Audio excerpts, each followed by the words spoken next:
District reporter Sanghar Mahmood कायम खानी की रिपोर्ट मौजूद सरवरी जमात रूहानी पेशवा मखदूम जमील जमान साहब जो पाकिस्तान योम आज़ादी के मौके ते खिताब कंदे चयो था। आखिरी बात में जनरल आसिफ मुनीर से डायरेक्ट करना चाहता हूँ। जनरल साहब,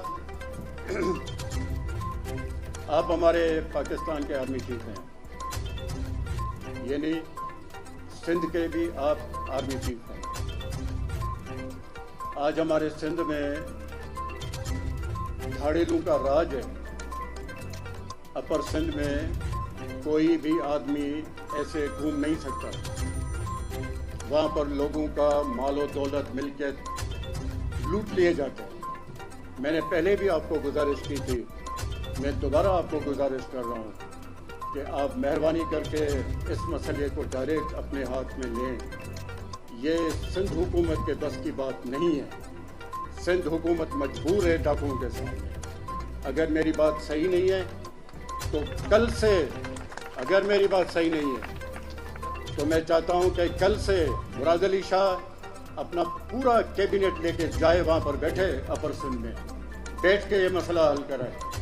धाड़ेल कौन होते हैं जो हमारे लोगों को तंग करें? वो क्यों इतने पावरफुल हो गए?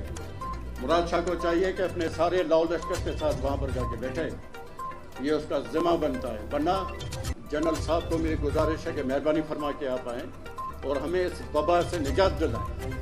दूसरी जो बात मैं उनसे गुजारिश करना चाह रहा हूँ, वो बिल्कुल मैं ये नहीं कह रहा कि आप मेरे लिए कुछ करें, मेरी जमात के लिए कुछ करें। अल्हम्दुलिल्लाह हमारी जमात के लिए अल्लाह पाक मौजूद है, हमारी जमात के लिए हमारी मोहब्बतें मौजूद है।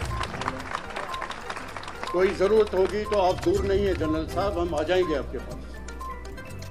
आप हमारे भाई हैं। लेकिन आज मैं आपको बताऊं कि जो सिंध के पुराने लोग हैं, जिनको हम हिंदू बरादरी कहते हैं, मिनॉरिटी का लक़ब दिया हुआ है जिनको आईन पाकिस्तान ने, वो हिजरत कर रहे हैं, वो सिंध को